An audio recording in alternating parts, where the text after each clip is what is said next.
Right, hey up, I'm back. Hopefully we're working this time. Let me see. See how the audio's doing.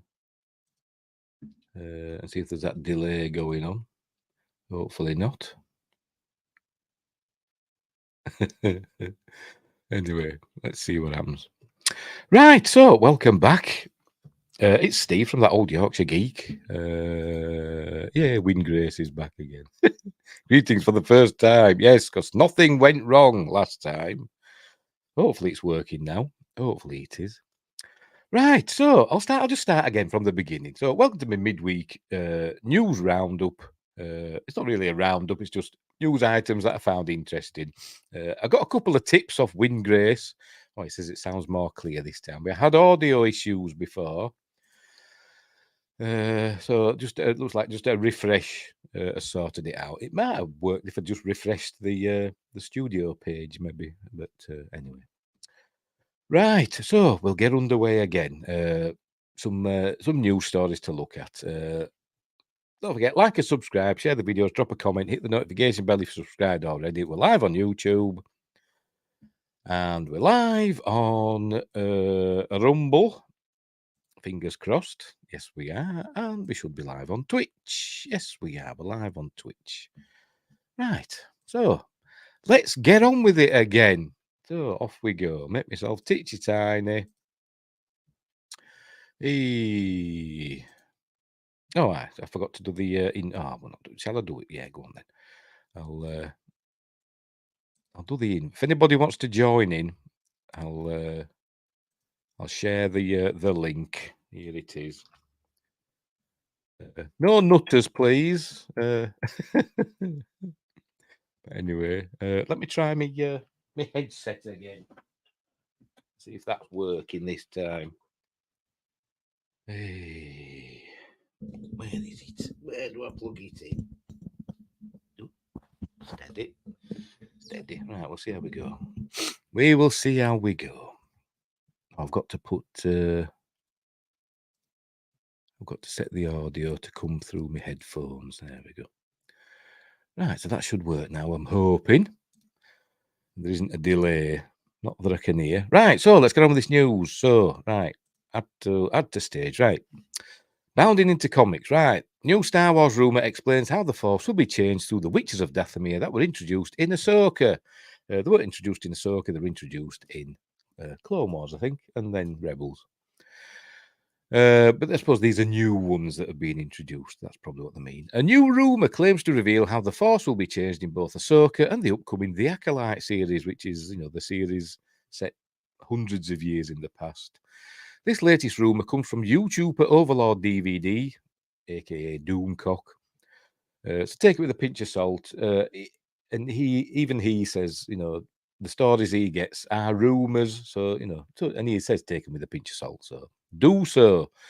But follows in the wake of a previous one from Scooper Making Star Wars. Jason Ward at Making Star Wars previously reported back in December 2022 that the Ahsoka series would explore a new space or the new beyond. This piece of the rumour was confirmed in an earlier episode of Ahsoka when it was revealed that, pardon me, that Grand Admiral Thrawn was located in a separate galaxy and that in order to travel there, Morgan Elsbeth, yes, I know I keep saying it like that, needed to create the Eye of Skion. And as I said before, that just reminds me of Tomb Raider, which I'm excited about because they're doing the original 3 Tomb Raider games from the PS1 days. They're remastering them and they're being re-released for modern consoles next February 14th, Lara's birthday next year. So I'm looking forward to that. Anyway, in the show's 4th episode, she indeed makes the hyperspace jump to this new beyond. Ahsoka would follow in the 5th episode with Elsbeth arriving in the new galaxy in the recently released 6th episode. Not only did Ward claim they would travel to this new galaxy or region, but he went on to reveal this region views and uses the Force differently than how our existing Star Wars stories have in the past. We haven't had any instances of that so far in episode 6. My review for episode 6 is up on my channel. I didn't think much of it. I didn't hate it. I give it an average score. Anyway, he added that it was also implied that magic users in the Star Wars universe we have seen before originate from this very place, and we have seen outcasts from there in past Star Wars tales. Both Ivana Sakno and Diana Lee Inosanto in Ahsoka have connections to this locale in Skeleton Crew. Obviously, Ivana Sakno plays Shin Hati, and Diana Lee Inosanto plays Morgan Elsbeth. So are they going to be in Skeleton Crew? It's the first I've heard of it. Furthermore, Ward claims that this new area, which will be the setting for the upcoming Skeleton Crew series, also has its own rules separate from the main Star Wars galaxy. He claimed when the children in Skeleton Crew end up lost in space, we, the audience, will be as lost as they are. Most of our previous Star Wars knowledge of the universe will be irrelevant, as this is a new universe in the same timeline, reality, and continuity. So we're going from never leaving Tatooine to a whole new galaxy. Fair enough, yes. But spoilers for episode 6. They got to this new galaxy and found everything they needed, everything they were looking for on the first planet they came to. Which might as well have been Tatooine because there were Jawas and Sand People there. I know they weren't there, but they were that planet's equivalent of them. But anyway. Oh, excuse me. Told you I might have a coughing fit. I'm still getting over this cold. I'm like 95% better. Where were we? I forgot where we were now. Most of our previous Star Wars knowledge of the universe will be irrelevant. I've just read that. Right, fair enough. Well, and that's Shin Hati, Ivana Sakno. And she's pretty good in it, although she does, excuse me, she does overdo the sort of like staring at things coldly routine. I think I'm coming down with your cold boot. Is it a computer virus that's going around this time? I wouldn't be surprised I'm saying that. The authorities. Anyway, now Overlord DVD shared what his sources have informed it. By the way, if you're getting a cold, have plenty of like tomatoes and pepper. You can get like tinned tomatoes or anything. The pepper's the main thing, or soup. Put lots of ground white pepper in. I suppose black pepper's just as well. I don't know, but I use ground white pepper. Put lots of that in, mix it in, so it's nice and it makes your lips go like that. And that'll help. That's what I always tell everybody anyway. Anyway, now Overlord DVD shared what his sources have informed him about how the Force will be changed in The Acolyte and Ahsoka. He stated, allegedly, The Acolyte Season 1 was basically going to kill the Force as we know it, therefore killing the George Lucas version of Star Wars. I can imagine Doomcock saying that. The Acolyte Season 2 was supposed to be a rebirth of the Force and be more magic-based.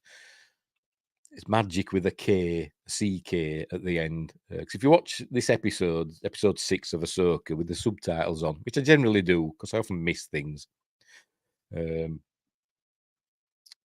mention magic, and in the subtitles it's M-A-G-I-C-K, you know, like Alistair Crowley type magic, that sort of thing. So they're going to be evil with a Y. Dear. I forgot what I want now. The Acolyte Season 2 was supposed to be a rebirth of the Force and be more magic-based and very female, obviously. The only time men would wield this new Force is if they were baddies. I'm simplifying the Acolyte, but that's basics, he elaborated. Doomcock then explained how Dave Filoni and Ahsoka fits into the picture. As for Dave Filoni and his role, as we told you previously, we were told that Dave made a deal with Kathleen Kennedy that he would do her bidding if she let Ahsoka come back. Sorry, I'm just Emperor and Vader there, you know, you'll do my bidding. Never mind. Kennedy saw a way to use that to get what she wanted, and allegedly Dave cooked up the whole thing. I can imagine. He continued using the veil of the Force to go back in time to fix Star Wars was a smokescreen to make fans watch Ahsoka while using the show itself as the replacement of the Acolyte. Overlord DVD then went into specifics. I will change my soul if you allow Osaka to return. Osaka. Yes, that's what he said. I will trade you my soul. She went, do it. Dear.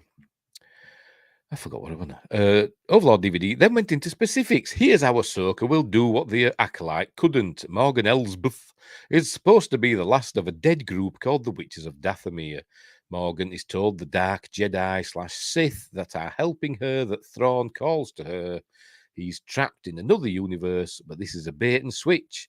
Thrawn is there, but so is the rest of the Witches of Dathomir, which we saw in this episode. The rest of them, i.e., there were 3. Let me see a picture of them down here. Opening this universe will not only release Thrawn, but the Witches as well. Allegedly, this will be the cliffhanger that Ahsoka will end on. No, it isn't. It's in episode 6, with 2 more episodes to go. You see, the plan is for the fans to demand to see what's happening next. But let's just say this series is so far not setting the world on fire, he asserted. And there they are, the 3 Witches of Dathomir. People are already saying, they're getting Macbeth vibes, Hubble Bubble, Toil and Trouble, or the 3 is the 3 muses that we see in Hercules, or the 3 witches of not is it witches? What they call them now? The Stygian witches, that's what I'm thinking of from Clash of the Titans. I think we're getting a bit of that. They even have balls that float about. Anyway.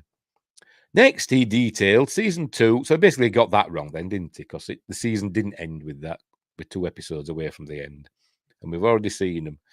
Season 2, we'll see the witches basically cast a spell that kills the Force because not only the Jedi, but the Sith are the only people that can defeat the witches. And casting the spell makes the witches even stronger than before. And only females would wield this magic with a K. Therefore, remaking the Star Wars universe, the Force is female and in Kathleen Kennedy's image.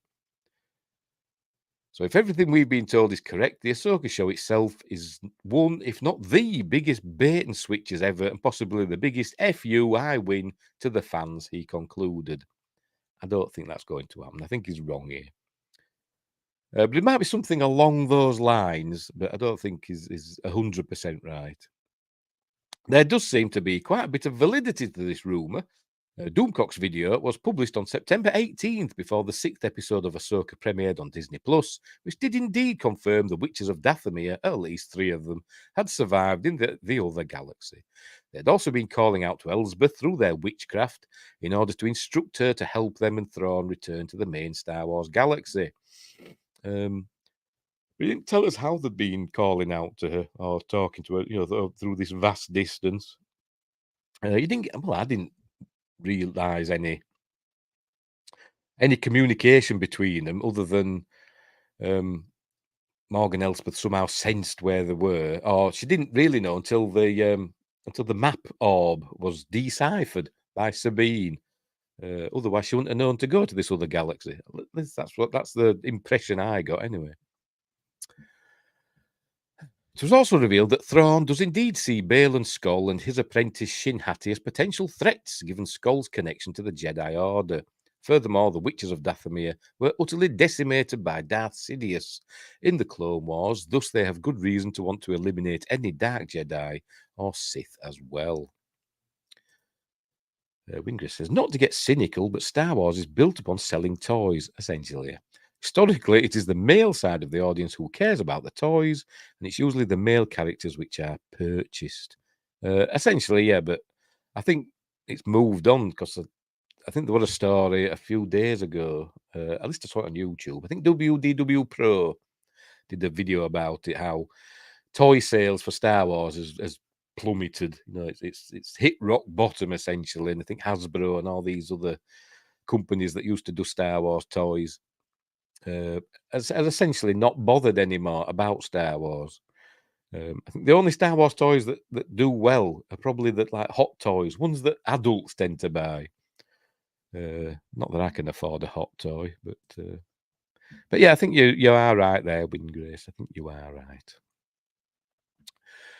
They're trying to cater to everybody when they shouldn't. They should just cater to what Star Wars, is mostly aimed at, which is young boys, or like 10 to teenagers, like teenage kids, I suppose, is what it's aimed at.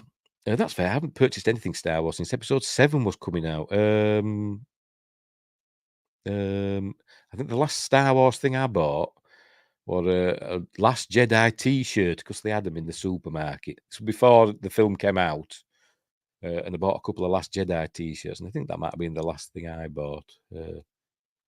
No, I'm lying. No, the last thing that's not a DVD or a Blu-ray. 'Cause obviously, I bought the Blu-rays of the films, even though I didn't like them. I bought them. I think the last thing that the last merchandise I bought were probably a Last Jedi T-shirt. I think it was anyway. Can't think of anything else. Anyway, right. Unless you count Battlefront, I guess. Oh, yeah, that. Yeah, I did get that. Yeah, but that's a game. I'm thinking of, like, as I said, like merchandise, like T-shirts or mugs or action figures and stuff like that. I'm not thinking of media. Right. So where were we? The one thing that does throw a wrench into all this is that the Force is clearly returned by the sequel trilogy, so the Witcher's spell is clearly undone somehow. That's true, isn't it? Because this is set before the sequel trilogy, isn't it? It's likely that would be shown in the recently announced Mandalorian universe film that Dave Filoni is expected to direct. However, it's possible that the Witcher's spell might be undone, but it is only a temporary setback, and Thrawn and the Witchers have simply retreated, with Sidious returning to the table in The Force Awakens with the First Order in Disney's Star Wars canon. Or Sidious sniffs out the plan and brings them to heel again. What do you make of this rumour? As I said, I think there's parts of it that's right. As I said, sometimes he does get things that like partly correct. So I think he's like, about 75% right here, because he said this in September, long before. Well, not long before, but before the series. Before this episode 6. So anyway, I wouldn't be surprised if the plan is for them to destroy the Force, and maybe they do it in this season. Maybe that's how this season ends, with them doing their witchcraft thing, their magic CK, and that's how the season ends. But it'll all get undone, and it'll all come back, and everything will be hunky dory in season 2, or in whatever series comes next. In the timeline. But anyway, so there we go. That's very interesting. So, unlike the latest episode of Ahsoka, which was very uninteresting, in my opinion, it was a bit dull. Well, let's move on. I forgot what buttons to press. Oh, there we go. Speaking of Thrawn, oh dear. Elon Musk crashed Grimes' Cyberpunk 2077 recording session with a gun and demanded a cameo. This is from NME, New Musical Express. The studio guys were like sweating, said Grimes. I don't know Grimes is. I don't. And there's Elon Musk. Like I say, if you slick his hair back, paint him blue, it looks just like Thrawn. By the way, it says he's got $40 billion to spend. It was on Twitter not so long ago. What Elon saying, I've got $40 billion to spend. What company should I buy next? So I said, you can have my YouTube channel for $1 million. I don't know if he's replied yet. I haven't checked back. Is that cyborg woman for Superman 3? How was it for? It was 3, wasn't it? Best part of the film, wasn't it? Where Robert Vaughn's... Is it Robert Vaughn? His sister got turned into that robot, didn't she? Best bit of the film. I do like Superman 3. People knock Superman 3, but I really enjoy it. I think it's fun. Thinking about what's her face? I forgot her name now. That's married to Billy Connolly. Pamela Stevenson's super hot in it. But yes, and that's Lizzie Wizzy in Cyberpunk 2077 and Elon Musk. There we go. Speaking of Cyberpunk 2077, I've got it here on PS4. There. I've started playing it, and I haven't got very far. Maybe one day I'll continue. It's actually my son's, and he wasn't keen on it, so he gave it to me. Anyway, maybe one day I'll get back to it. Maybe not. Right, a new biography on Elon Musk, who I still say is an alien, has shared that the business magnate once crashed a Cyberpunk 2077 recording session with a 200-year-old gun in his possession. Remember the one off Predator 2? That one. Keep it, or take it, or whatever they said. When he goes, I haven't played it. I tried to start the Avengers game last night, but it had a 56 gigabyte update, so I never did. I know it's terrible, isn't it? Remember the days when you could just buy a game for your Xbox 360 or whatever, or your PlayStation 2, just put it in and it'd work. And you wouldn't have to do all these silly updates that they've got to do, patches.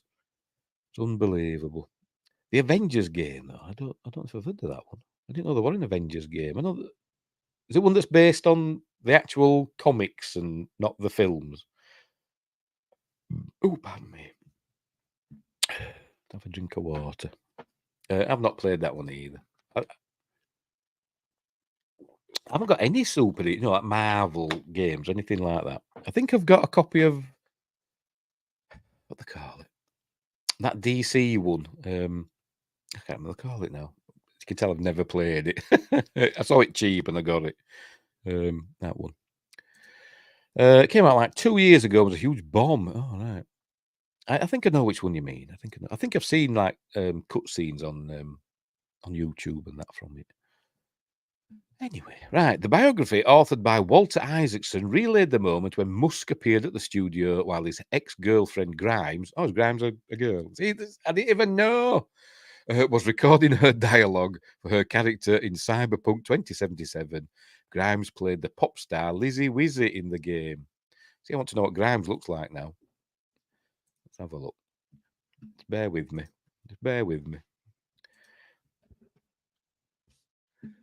Hey.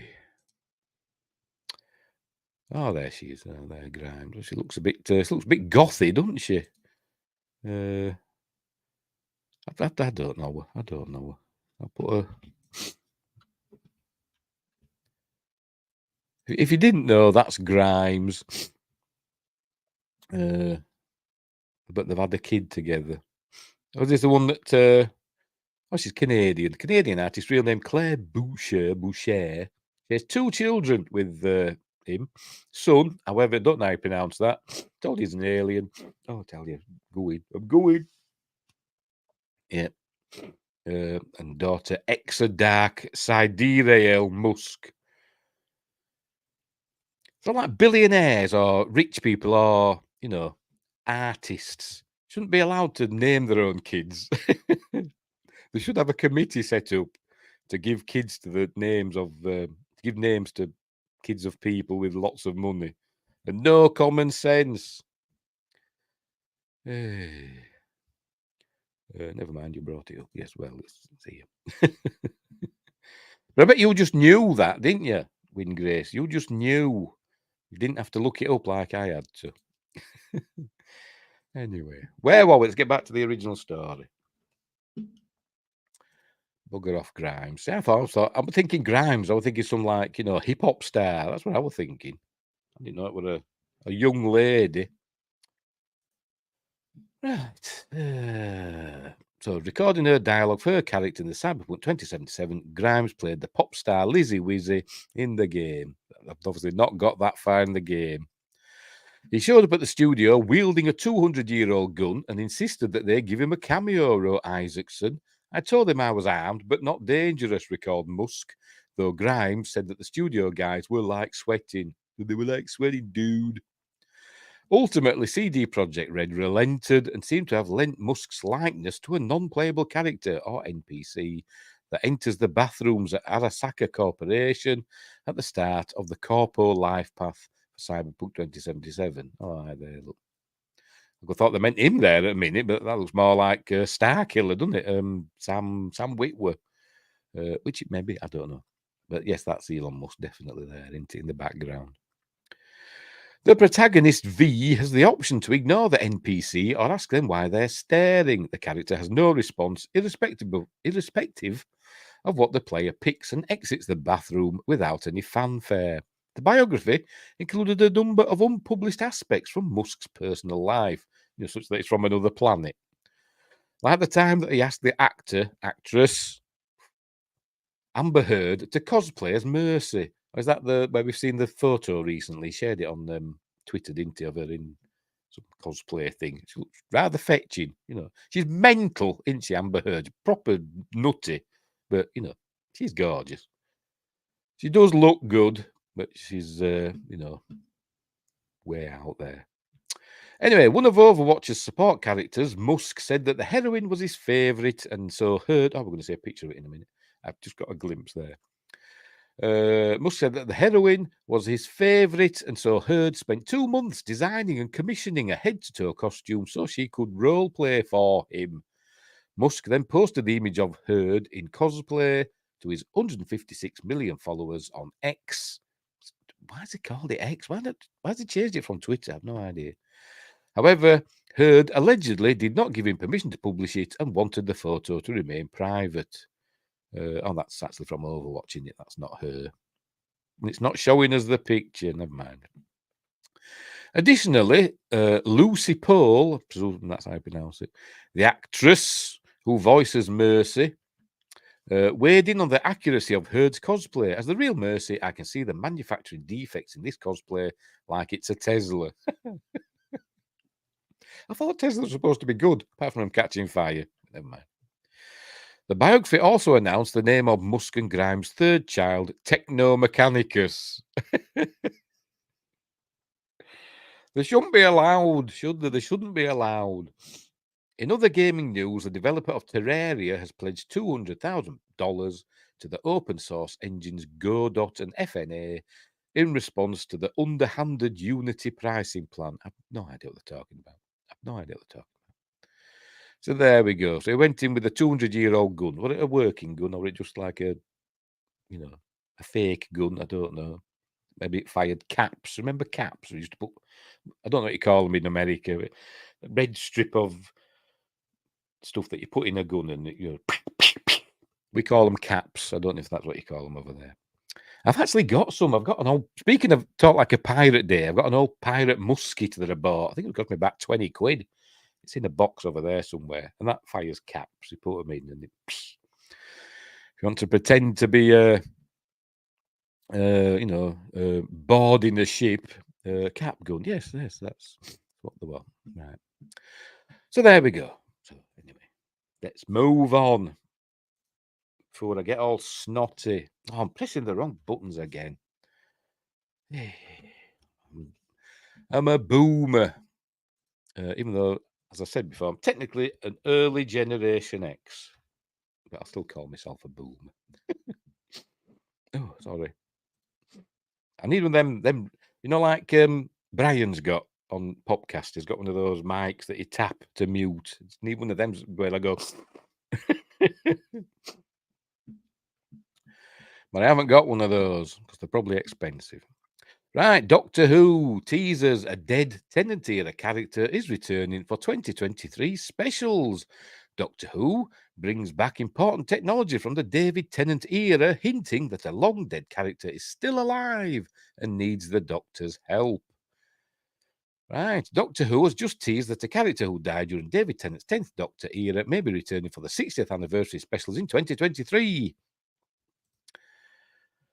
Going back to Elon Musk for a moment, and he probably had a gun that old because you don't need a permit in the US to own a gun. That's 1890 or earlier. Oh, there you go. Oh, pardon me. There you go. America, where were we? Written by Russell T. Davies and reuniting David Tennant with Catherine Tate as Donna Noble, the 60th anniversary of Doctor Who looks set to have a specific focus on the RTD era, Russell T. Davies. Alongside Tennant and Tate, the late Bernard Cribbins, or as you would say in America, Bernard Cribbins, is rumoured to be making a small appearance as Wilfred Mott in his final TV appearance. Oh, he's passed away, hasn't he? I just remembered. In the UK, Bernard Cribbin's most famous, really, for his doing the voices of the Wombles in the children's animated series. Bloody cold. Blooming nuisance. Right, where are we? While Jacqueline King returns as Donna's mother, Sylvia Noble. Heartstopper star Yasmin Finney has also been cast as Doctor Who's new Rose, another huge reference to RTD's first era as showrunner, because obviously the Doctors in the in the continuation, whatever, Rose was his first companion, wasn't he, under Christopher Eccleston. Doctor Who's social media accounts have also got in on the RTD era nostalgia by resurrecting Who Spy, posting daily enigmatic behind-the-scenes production images online. Doctor Who's Instagram account also unveiled their broadcast channel. Been getting a lot of those on my Instagram. Like celebrities saying, I want you to join my broadcast channel. I keep saying no. I keep declining. Martha deserved better. Yes, Martha was a good companion. Yes. They all were. They all, pretty much they all were. I wasn't a big fan of Rory, but, all his companions have had good points and bad points, mostly good. Right, where were we? Broadcast channel, giving it a very familiar name. To quote Instagram, broadcast channels are one-to-many messaging tool which can share sneak peeks of upcoming content. Doctor Who fans will be eagerly awaiting the first broadcast, but in the meantime, the choice of the channel name, the Subwave Network, has created speculation about the possible return of a previously dead character.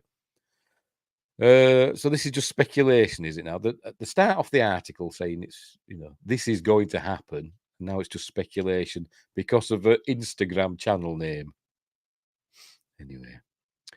Doctor Who opened the Subwave network on the same day that podcast spin-off series Doctor Who Redacted began season 2 on BBC Sounds. In Redacted season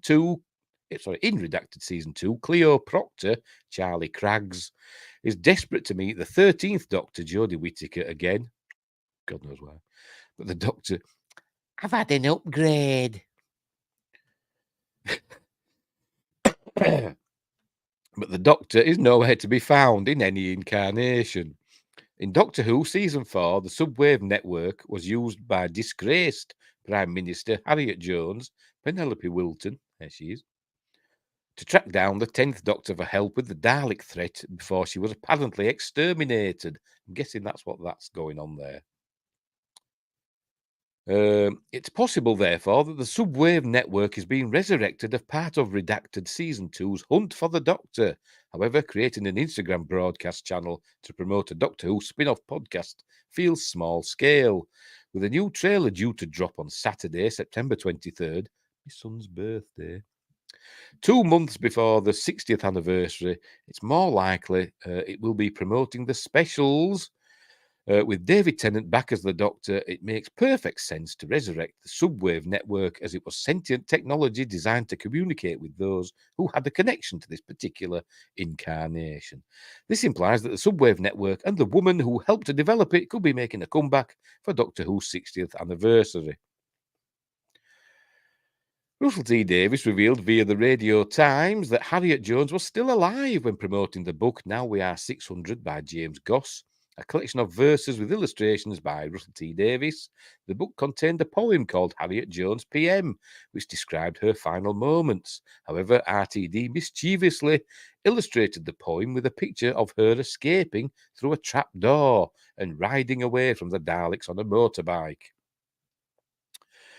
Davis then went on record to say that in his mind this is canonically what happened to Jones in Doctor Who, meaning that she's still alive somewhere. So there you go, that's more like it. The return of the Subwave network certainly suggests that Harriet Jones is looking for help once again, perhaps to deal with Neil Patrick Harris's enigmatic Doctor Who villain. Alternatively, the subwave network was entrusted to Torchwood, which means that it could be the secretive intelligence agency that are trying to track down the Doctor. Whoever's in charge of the subwave network, its first broadcast from the official Doctor Who Instagram account will be a must-watch. So there you go. If you're on Instagram, check out the subwave network, and you might see I forgot the name already. Harriet Jones. I wouldn't say Hillary for some reason. I don't know. Harriet Jones returning. But yes, Martha deserves. I forgot what happened to Martha, to be honest. I honestly can't remember what happened to Martha. It's been that long since I've watched Doctor Who.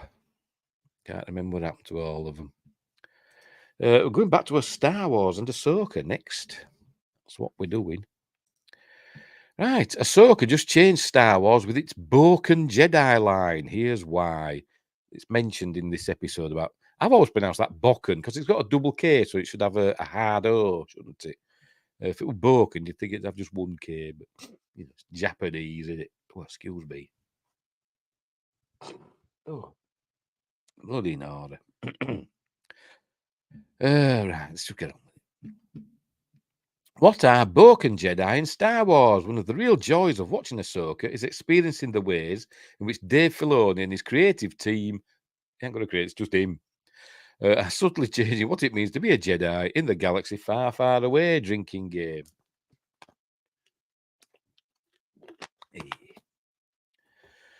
So going back to Doctor Who, she guest starred on Torchwood briefly, talking about Martha.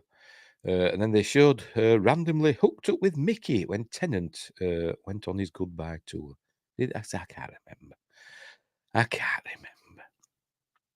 It's been that long since I've watched them. Anyway, right. In this spin on Star Wars, the fact that Sabine is not Force sensitive doesn't prevent her from working towards being a Jedi. 'Cause anybody can be a Jedi now. You don't have to have the Force.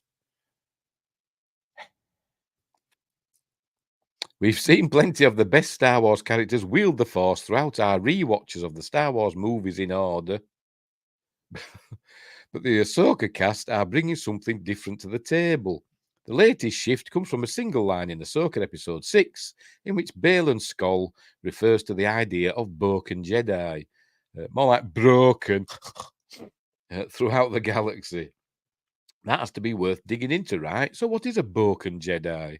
And have we met any of them before? Let's consult the archives at the Jedi Temple and find out everything we can about the Star Wars series' newest revelation.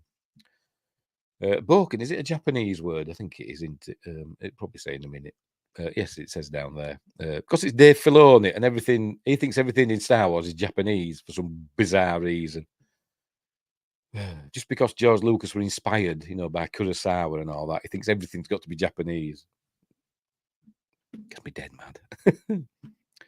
A Bokken Jedi is someone trained to use Jedi techniques outside of the traditional structure of the Jedi Order, with Bokken referring to the wooden training swords we've seen these characters use. In the real world, a Bokken is a wooden sword, often made of oak, used in Japanese martial arts training. Given how steep Star Wars has always been in samurai ideas, really, since Dave Filoni came on board, I know there are other aspects to it, but it's not been steeped. They've used ideas from it. Anyway, this connection is clearly something that has always fascinated George Lucas.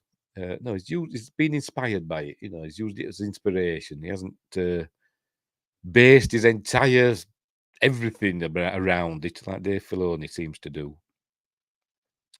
We've seen characters, including Sabine Wren, trained with Bokken in both animation and live action. In Ahsoka episode 6, Baylan Skoll and his apprentice Shin Hati are discussing Ezra Bridger. Whenever I see Bridger, I always think of the captain of the Sequest DSV. I forgot his name now. Nathan Bridger, played by the late, great Roy Scheider. Do the Lucas. I can't do George Lucas. I've never been able to do George Lucas. I just sound like Dr. Evil. Skoll says Bridger is too young for them to have crossed paths, adding he comes from a breed of Bokken Jedi trained in the wild, after the temple fell. Shin asks Skull, yes, that is what he said. Shin asks Skull whether she herself would fit this description, to which Skull explains that she was trained to be something more. Yet this is yet another wrinkle to the idea of Jedi, with Skull establishing a hierarchy, in his mind at least, between the Jedi trained during the heyday of the Order and those who have emerged in the years since Order 66. And he does say in the episode that he does miss. She asks him if he misses the Jedi Order, and he says he misses the idea of it, but he doesn't miss the actual Order itself, because towards the end they've become complacent, aren't they, and overconfident in their abilities. In some ways, this provides us with a bit more information about Skull's ideology. He sees the current iteration of the Jedi as somehow less pure than those who were trained in the Temple, which explains why he was so conflicted about the idea of killing Ahsoka Tano, one of the few Temple-trained Jedi left. Luke Skywalker and Rey could be called Bokken Jedi, as they were trained away from the Jedi Order in the wake of Order 66. Given that the original trilogy of Star Wars movies began after Order 66, most of the new Jedi we've seen in the franchise's best movies, that's got to be the original trilogy they're talking about, could be referred to as Bokken Jedi. They're not talking about Rey, are they? Better not be. I'm not clicking on that link. I don't want to know. It'll get me angry. The likes of Luke Skywalker and Rey were never given formal training as a Padawan, which makes them Bokken Jedi. I mean, Rey was never given any training at all, really, was she? I didn't see Luke training her, apart from hitting her with a leaf. While these characters have never been given a formal classification before, it's clear that Baylan Skoll has a problem with them being thrown into the same category as him and his fallen former comrades. Is that why he chose to join the ranks of the best Star Wars villains? Who wrote this? And how much money did they get paid by Disney? And then it goes on back. They're just plugging themselves if you want to read more. So there we go. So if you watch the episode, that explained it. Anyway, they've not explained anything. As I said, Bokken Jedi, ones that had been trained away from the Temple in the wild, like Luke. Not Rey, because she was never trained. She was just super ace from the get-go, wasn't she? Who else? Starkiller, I suppose. He like a Bokken Sith, I suppose, wasn't he? But anyway, and Ezra Bridger, obviously. So there we go. Very interesting. Right, let's move on. I'm not doing the George Lucas impression because I can't do a George Lucas impression. Just listen to Rich Evans and Red Letter Media. He does a good George Lucas impression. Just when he's normally talking, he just sounds like George Lucas to me. Good old Rich Evans. Right, what's next? More Star Wars. Here we go. Star Wars Outlaws. Release date, speculation, trailers, and more. Everything you need to know about the Star Wars Outlaws open world game coming next year, including character story and the latest trailers. Well, don't bother with the trailers. What is the Star Wars Outlaws release date? Ubisoft is dipping its toe into the galaxy far, far away and recently gave us a glimpse of everything we can expect from its upcoming Star Wars game.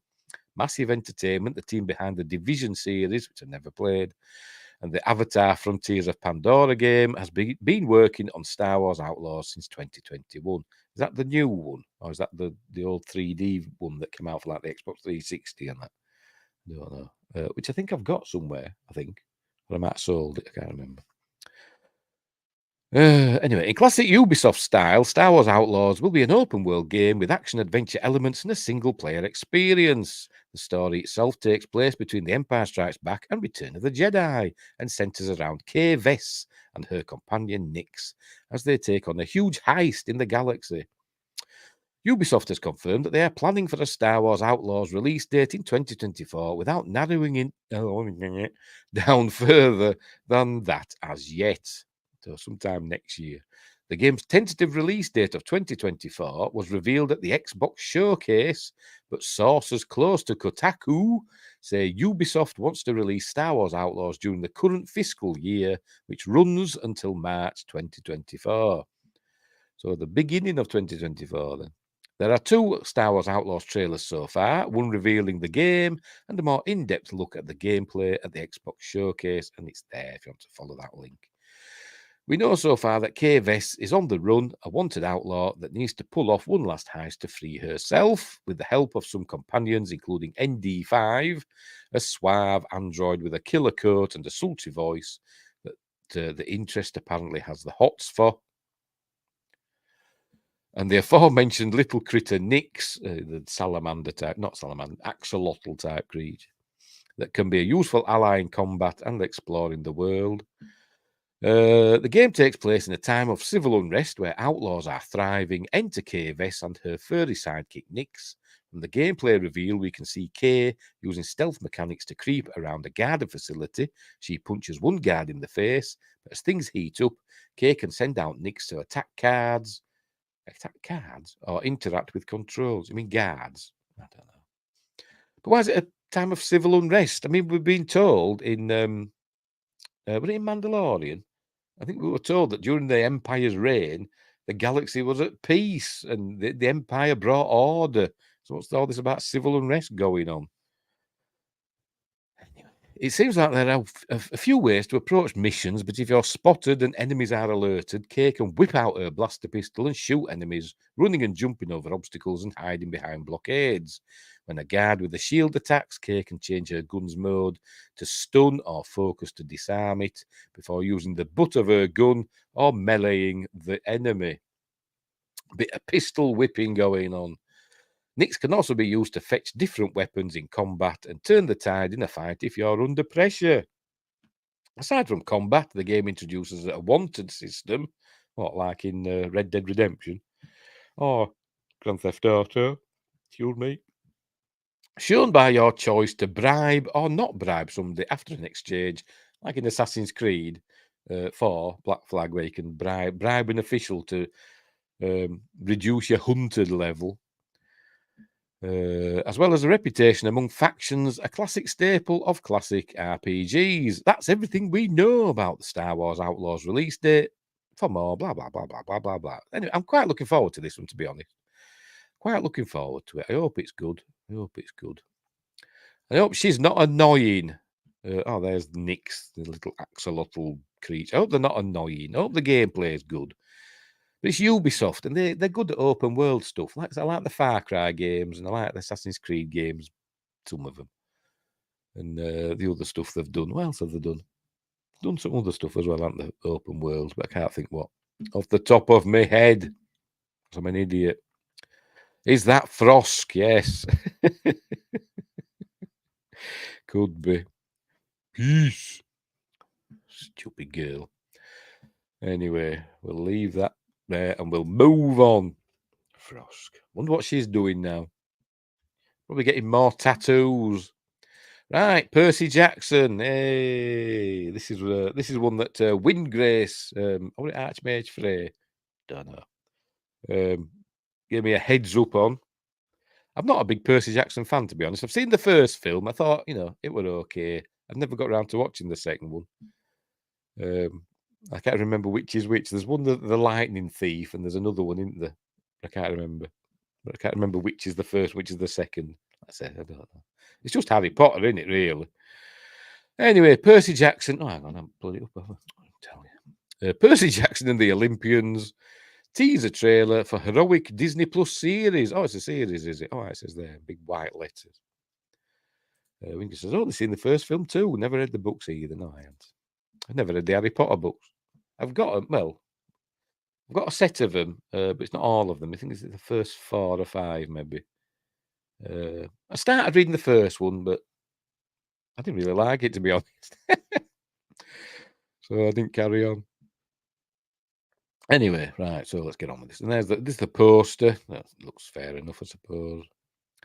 Right, the heroic quest begins in the first teaser trailer for the upcoming Disney Plus original series, Percy Jackson and the Olympians, which gives our first real look at the adventures of Percy Jackson, Walker Scoble, Grover Underwood, Ariane Simhadri, and Annabeth Chase, Leah Savage Jeffries. Watch it here. The first one is the worst one in the Harry Potter books, is it? Oh, probably I didn't like it. Let's watch this trailer, shall we? Let's just get on with it. I'll mute my microphone while we watch it. Is Disney Plus going to destroy another? There's another franchise that's going to get destroyed by Disney. They destroyed Star Wars and Willow and Indiana Jones. So next up, it's Percy Jackson. I'll mute myself.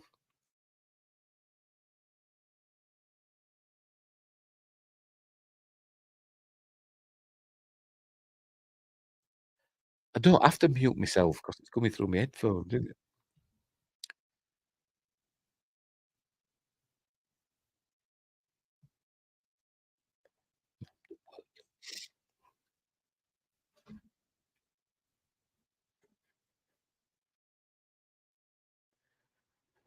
Was that a harpy? Oh, no audio. No audio. Oh, shared audio. I'm sure I hit share audio. Pretty sure I did. It says there mute screen audio, unmute screen. So you should be hearing it. I don't know why you're not. Tell your stream yards, I mean, bloody being annoying. And I'm not muted here. You know, the full volume there, as you can see. Move it up. It's on full volume there. I don't know why you can't hear it. Never mind. Follow the link if you want to watch it. If you want to watch it, follow the link. Anyway, right. So, was it good? Tell us in the comments. Based on Disney Hyperion's best-selling book series by award-winning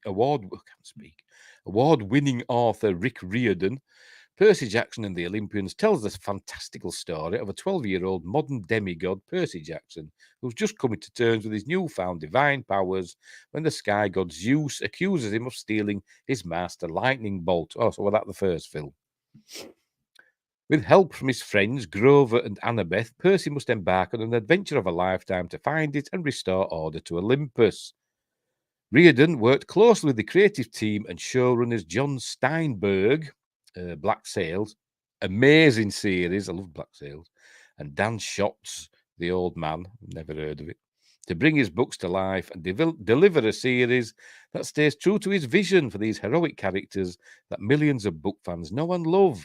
The first two episodes are written by Rick Riordan and John Steinberg and directed by James Bobbin. Dora and the Lost City of Gold. Check out some first look images here. So let's have a look at some images then. If we can't watch the bloody trailer. Right. So there they are. That's presume that's Percy Jackson, and they're the others.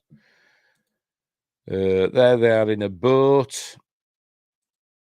And there's, I presume that's a sword he's holding. He's got some armor on. A shield. Looking very, ancient Greek type. Or what? Like you see in that film Troy, when I forgot his name now. Brad Pitt played him, didn't he? Achilles, he had a shield like that, didn't he? I think it was a bit bigger than that. I like that film, by the way, Troy. I think it's a really cool film. The extended version. So is this just a remake then? This just doing it for the just redoing the just doing the series to doing the books to a series rather than like basically remaking the films. Because the first film, I think the first one, Charlie, of course, but Percy Jackson and the Lightning Thief were about him, Zeus's lightning bolt being stolen, wasn't it? They were just redoing that, have they? It had Pierce Brosnan in, didn't it? I think it did. Anyway, so here's the images. Oh, right, back to the beginning. Right, the epic eight-episode series features numerous guest stars. In essence, what they're planning with the new Harry Potter, turning the book into a season. Yeah, that's what they do with Harry Potter, either. This epic 8-episode series features numerous 8 episodes in epic, is it? Anyway, features numerous guest stars, some of which can be seen in the teaser trailer. I wouldn't know, including Lin-Manuel Miranda, Megan Mullally, Toby Stevens, yeah, Virginia Cull, cool name, never heard of her though. Jason Mantzoukas, that name rings a bell. Jay Duplass, Glyn Turman, the late Lance Reddick. Yes, he passed away, didn't he? What you put Resident Evil for Lance Reddick? You put John Wick or something good he's been in. Although I didn't mind that Resident Evil series, to be completely honest. But I didn't think of it as Resident Evil, even though they had names and stuff. Because Lance Reddick played Albert Wesker. Never mind. Adam Copeland, who is Edge in wrestling into WWE. Charlie Bushnell, Dior Goodjohn, Jessica Parker Kennedy, Olivia Morton, Susan Cryer, Tim Sharp. I've never heard the others. So there you go. Debuts on 20th of December on Disney Plus with a 2-episode premiere. They seem to do that regularly now, don't they? Which is cool because it's like, I've always complained that they don't do like feature-length pilot episodes anymore now, do they? But they're kind of doing it now, aren't they, Disney? By releasing 2 episodes at once. So there we go. I wonder why the audio's not playing for that. I wonder why. Most interesting. Never mind. Right, so we'll move on. I'm sure it'll be rubbish. I bet it is. I bet it's rubbish. It won't be any good. But we'll see. And I bet who the real star will end up being her. She'll be the one that saves the day, or gives him impetus, or inspiration to defeat the bad guys. It'll be her that's behind it all. Because, you can't see, can because behind every great man, or in front of every great man these days, there's a great woman, isn't there? I'm sorry for sounding, misogynistic, but it's what the world's like these days. Right. For All Mankind next. We're nearly there. Right. The most underrated sci-fi show of the year. It's been that for 3 seasons. Teases a massive space war. Wait, is Mars going rogue in For All Mankind season 4? Remember when people on Mars got rowdy in 2003? In For All Mankind season 4, the alternate spaceflight timeline that began in 1969 will continue into the 21st century with a very different status quo for planetary colonization that we ever experienced in real life. As Apple's sci-fi series continues its ambitious march towards the future, the new season will not only continue the show's mind-bending alternate history, but also potentially begin a very realistic interplanetary conflict between Earth and Mars, or perhaps a war on Mars itself. And if For All Mankind does take its timeline into a solar system of interplanetary war, it could set a new precedent for sci-fi TV. And there's Joel Kinnaman as, I think he's Admiral Ed Baldwin in For All Mankind. By the time we get to season 3, I think he's Admiral Ed Baldwin, an astronaut. Starting in season 1, For All Mankind has presented an alternate timeline that begins with the USSR landing astronauts on the moon before the historic Apollo 11 mission on July 20th, 1969. I think they had what's his name? Leonov was the first man on the moon in this.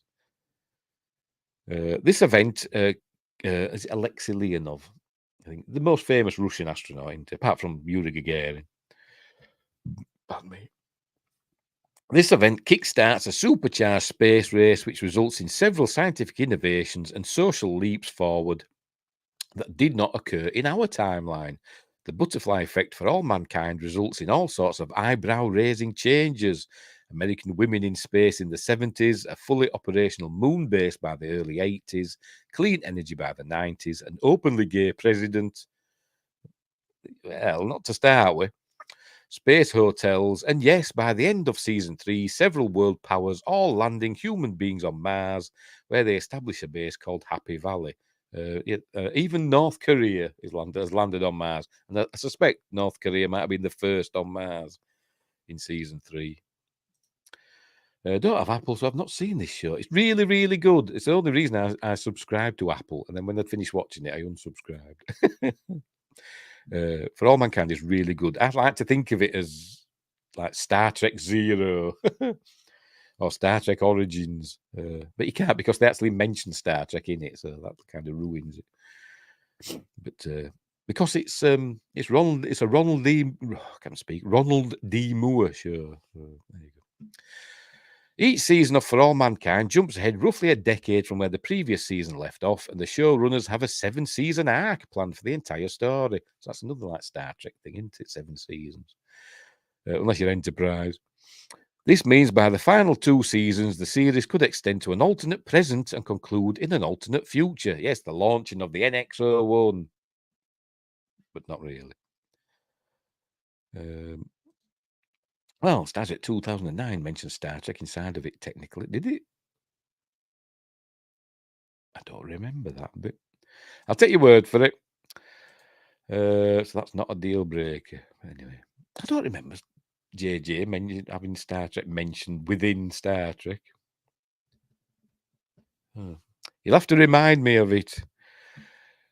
Where were we? I forgot where I was now.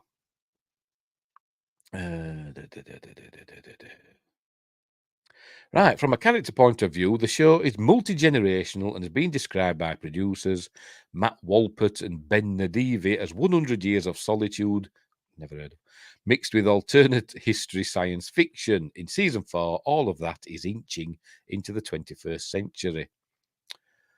There's a trailer out for season 4. No point playing it, you won't hear it, will you? Hang on. It's convoluted, but they play a Beastie Boys song in the movie, and the song has a lyric about Mr. Spock. Oh well, there you go. Did we hear that lyric in the film? I know he's playing it. Is it the one that's in the car when he steals the car? Is it that? I hate that film. I don't know. I don't hate the first one. I hate parts of it. Quite a few parts of it I hate. The film itself, is reasonably well made, but it annoys me. Anyway, according to the latest press release from Apple, season 4 of For All Mankind will begin as Happy Valley has rapidly expanded its footprint on Mars by turning former foes into partners. As teased in the previous season, Mars will become a major port for humankind because the various space programs, including Helios, are focused on the mining of extremely valuable mineral-rich asteroids that could change the future of both Earth and Mars. It basically sounds like, rather than being Star Trek Origins, it's like the Expanse Origins, isn't it? It sounds like. Anyway, although For All Mankind Season 4 hasn't released a proper trailer, it has released a meta recruitment video for Helios indicating the growth of the commercial space agency in the 2003 timeframe. This video is narrated by Ed Baldwin, Joel Kinnaman, who at the end of the trailer is visibly much older than he was in Season 3. This makes sense. By 2003, Ed should be about 74 years old. The hidden detail in all of this is mentioned in the Apple press release. Simmering tensions between the residents of the now sprawling international base threaten to undo everything they are working towards.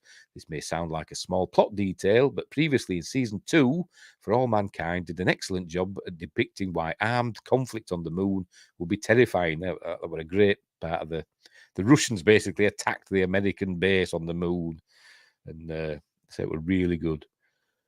Now that there's an established human colony on Mars, could the simmering tensions also include the seeds of a Martian colonial conflict with Earth?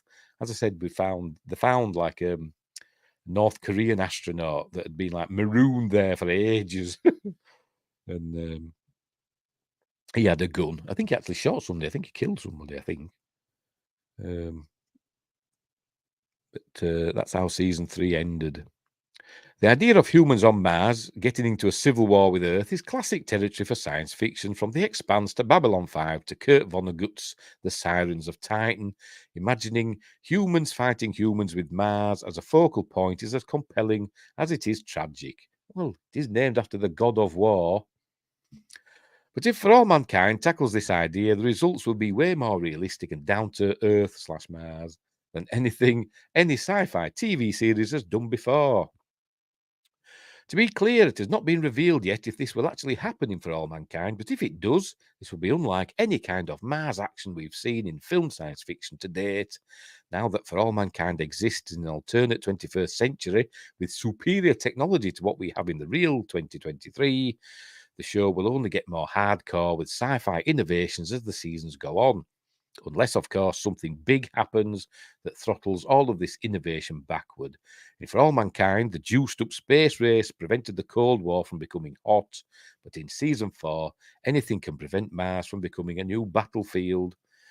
Only alternate history will tell. For all mankind, season 4 will consist of 10 episodes, which will start dropping on Fridays on November 10th, 2023. So a couple of months to wait. And then we can start watching it again. It's really, really good. It's For All Mankind. One of my favourite series. It's really, really good. Right. So I'll probably subscribe to Apple again for a couple of months. Then unsubscribe when it's done. But anyway. Right, Star Trek. It's another story inspired by Win Grace. He gives us the heads up on this. Hang on. It's about Jonathan Frakes and Star Trek Discovery. Star Trek Discovery Season 5 returns to its action-adventure roots. Did it ever have any action-adventure roots? I don't know. Says Jonathan Frakes. Actor and director Jonathan Frakes says the 5th and final season of Star Trek Discovery will return to its roots as a sci-fi television series heavily focused on action and adventure. Frakes, best known for his portrayal of Commander William Riker in Star Trek The Next Generation. Sorry, mid-sentence stopping. A new very short Trek dropped today starring William Riker. Have you seen it, Win Grace? Called Worst Contact.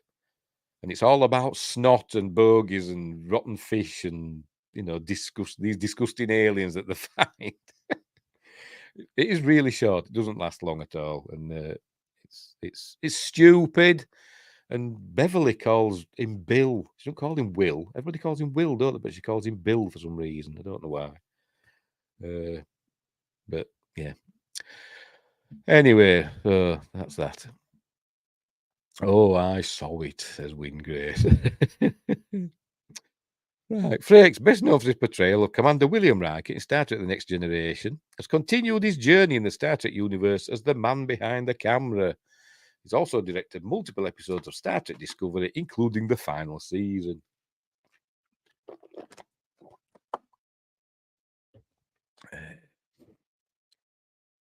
I think there was a nod to like episode 2 of Next Generation where she called him Bill, did she? Oh, I don't know.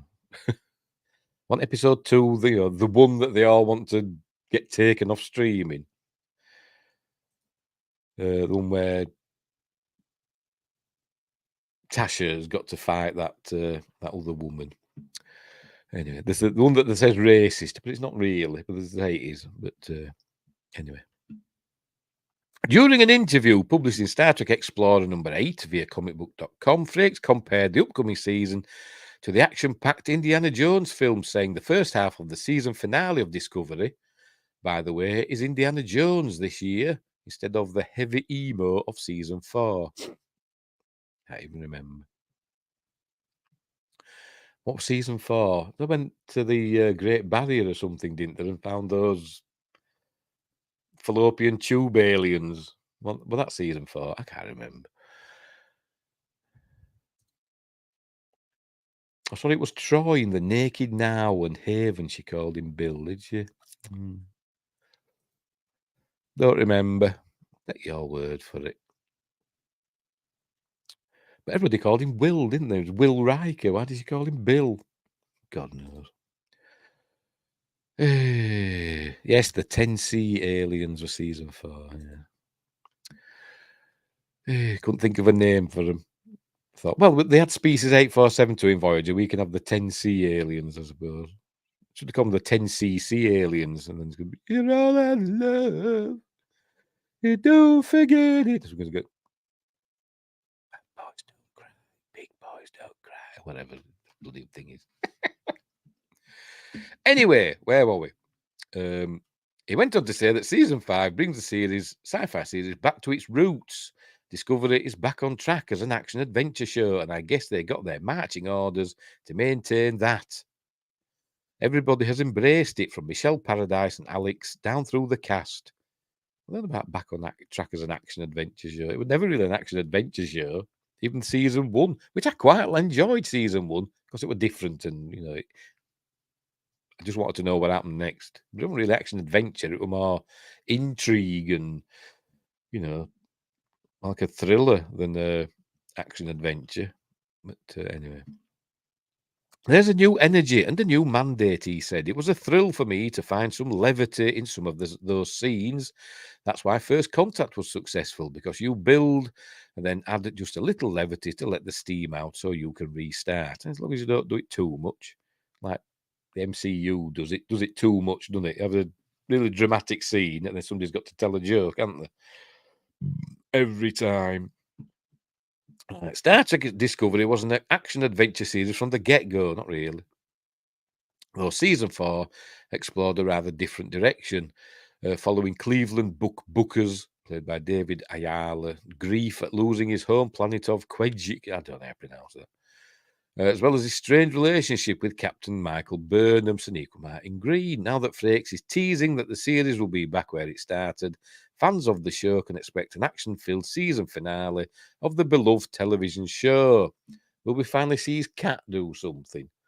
Because we're all expecting his cat to transform into some other creature, aren't we? And it hasn't happened yet. Unless I missed it. The synopsis for season 5 reads: the final season will find Captain Burnham and the crew of the USS Discovery, with its detached nacelles.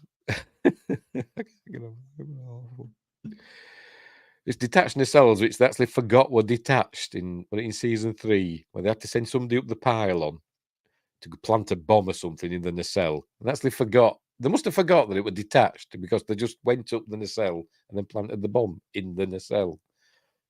God knows, anyway. Yes, it's the cat Isis. Yes, it is. From Assignment Earth. Oh, that other one. That one that was the cat in the Halloween special, which I can never remember the name of. With the aliens that ended up being little puppet aliens, didn't they, at the end? That one, the Halloween special one. Anyway. I forgot what I want now. The final season will find Captain Burnham and the crew of the USS Discovery uncovering a mystery that will send them on an epic adventure across the galaxy to find an ancient power whose very existence has been deliberately hidden for centuries. But there are others on the hunt as well, dangerous foes who are desperate to claim the prize for themselves and will stop at nothing to get it. So it's basically the chase from the Next Generation. Cat's Paw, yes, that's the one. That's the one. Blah, blah, blah. Right, so it's premiere in early 2024, but we don't know because of this strike, do we? Right, so there you go. It's good. Going back to its action-adventure roots, even though it never had action-adventure roots. It were a dark, kind of quasi-war thing, wasn't it? Because they're at war with the Klingons. But anyway. I really hope it isn't the Iconians. I'm really scared it will be the Iconians. God knows. It could be anything. They'll probably just make something up. Or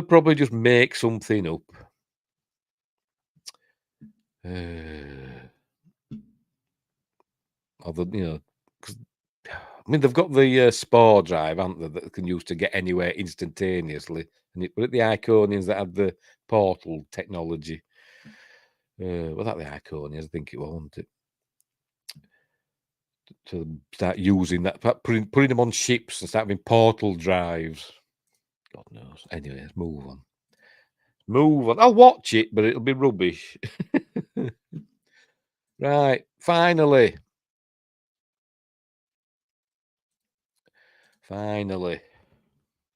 Bit of Stargate. Not really a news thing, I suppose, but where is the cast of Stargate SG-1 now?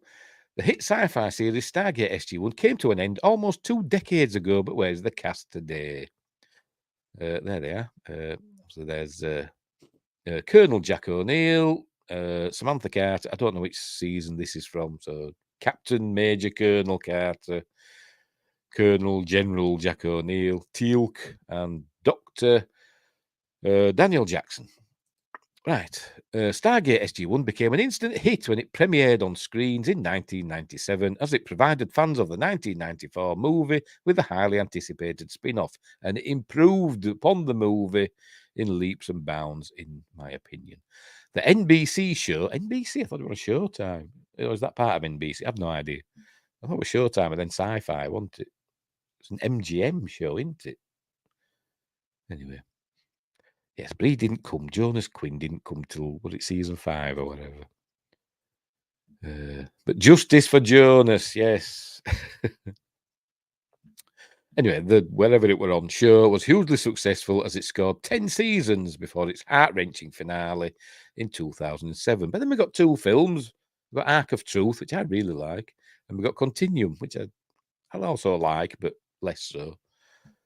Anyway, it captivated viewers with its gripping storyline, which saw the 4-person military team travel to other planets through an alien device called the Stargate, or the Chapter Eye. After dialing up a planet, the space hoppers were able to go through a portal which transported them within seconds to take on missions. I don't know what's happening there. As the sci-fi drama was a major starting point for many of its stars, fans are eager to know where the beloved actors are today. There we go. Richard Dean Anderson, Colonel Jack O'Neill. There he's young, and there he's, I presume that's how he is now. Before landing his role as the brave colonel, Richard Dean Anderson had found success and was already adored by fans for his role as Angus MacGyver in the 90s hit MacGyver, which I've never seen. I've never watched a single episode of MacGyver. Never seen it. Despite the sci-fi drama propelling him further into stardom, Anderson decided to step away from the spotlight when the franchise ended.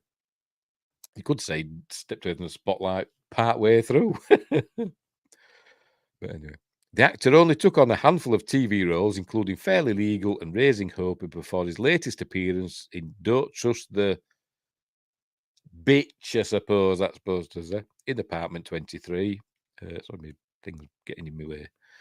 The 73-year-old has seemingly retired from acting, with his last tweet posted in 2012. Anderson has no other social media presence, and therefore keeps his personal life private. Stargate had nothing to do with NBC, as far as I'm aware. It was Showtime, yeah, and then Sci-Fi, and it was syndicated on CBS near me. Yeah, I didn't think it had anything to do with NBC. But there you go. Yeah, no wonder why they've said that. I don't know. I didn't know Showtime were owned by NBC. You never know, do you? These big corporations all own everything else, don't they? But anyway, yeah. Don't Trust the Bee. Was actually a good show. Oh, okay. Okie dokie. Right, Amanda Tapping, Samantha, Sam Carter, the lovely Amanda Tapping. I actually saw it. What did I see her in now? I was flicking through the channels, and I can't remember what I actually saw. But she was there. She was playing some sort of like angel thing. I don't know what it were in. I thought, what's this? I thought that's Amanda Tapping, and then I carried on surfing because I wasn't interested, to be completely honest. I can't remember what it was I'd come across. Anyway, never mind. Right, throughout the 10 seasons, the beloved astrophysicist and soldier battled with choosing between the military and a scientific focused career. She didn't really battle with it. She made a choice, didn't she? She did both. Following the finale, Tapping reprised her role as Sam in the show's spin-off series Stargate Atlantis. Yeah, she did. She was in that. And the subsequent movies. It might be Supernatural then that I just happened upon, maybe. Yeah, maybe it will. Where were we? And subsequent movies, yes. She was also in, briefly, she was in the first episode of Stargate Universe as well, wasn't she? She also has an impressive CV of TV and film roles, including Supernatural, Woodland, and Travelers, and worked behind the scenes as a director for episodes on the CW's The Flash and Supernatural. She's also in a film about a black hole. It might be called Black Hole or The Black Hole. It wasn't the Disney Black Hole. Not that one. It was about an actual, a black hole created in a lab, and I think she had a sex scene in that, but she had a body double. I didn't watch it. So I don't know. I just know of it. Right. The 58-year-old, she's older than me, was also at the helm of a 2020 episode of Netflix's Chilling Adventures of Sabrina. But The Void. Oh, there we go. Yes, The Void. That was it. Tapping has also used social media to speak candidly about her mental health issues, which she battled during COVID-19 and were exacerbated by her mother's death. Yeah. So there you go. Michael Shanks, Daniel Jackson, who left. He left, didn't he? Because he thought he could do better stuff and then begged to come back. Shanks became a fan favourite for his loyalty and dedication to Team SG-1, and although he had no military experience, his archaeological and cultural knowledge proved useful. In 2004, his portrayal earned him a Leo Award for Best Lead Performance by a male in a dramatic series for the 7th season episode Lifeboat. After Stargate, the actor became a familiar face on screens and appeared in Supernatural, Virgin River, The Good Doctor, and landed a leading role in Saving Hope. It was in 24. I remember seeing him in an episode or two of 24. Don't ask me which season, I can't remember. He didn't play a very nice character in that. He wasn't a baddie, he was just a bit of an arsehole. Shanks is also very active on social media, where he can be seen interacting with fans and more recently promoting his daughter Mia Shanks's music, whom he shares with Virgin River's Lexa TOYG. There's also Hawkman in Smallville, wasn't he? Another series I've never seen. My son's got them all on DVD. I've never watched it. Right, Christopher Judge. He doesn't get a title, does he, Christopher Judge? They've all got little titles. Look, Christopher Judge don't get one. They're being racist.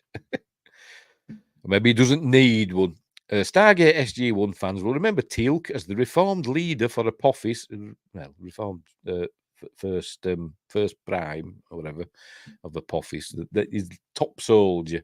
Apophis was an alien Goa'uld system lord who helped the team escape before joining the crew himself. After 2007, Judge went on to have a successful acting career with roles on NCIS Los Angeles and The Mentalist. He also played one of Bane's henchmen in 2012's The Dark Knight Rises. Kind of blink and you miss him. He also lent his voice in the animated Final Space and Netflix's The Guardians of Justice. Judge's voice can also be recognised in video games such as StarCraft II, Legacy of the Void, World of Warcraft, Warlords of Draenor, and World of Warcraft Battle for Azeroth. And they don't mention his most famous video game is done with God of War, where he voices the God of War. I forgot to put it in now. Oh, is that it? Right, there we go. Comments? No, nothing really. Yes, God of War, yes. And God of War, yeah. I forgot the name of the bloody main character in that. Hey. Right, so there we go. That was the last story. Kratos, wasn't it, in God of War? He did voiced in the new versions of. They were more like a Viking god, wasn't he? Rather than the other ones were set in Greek time, weren't they? These were more like a Viking thing. Yeah, Kratos or Kratos. I don't know how you pronounce it. Right. So that was it. That's it. So there we go. So that's the news for today, or my news for today.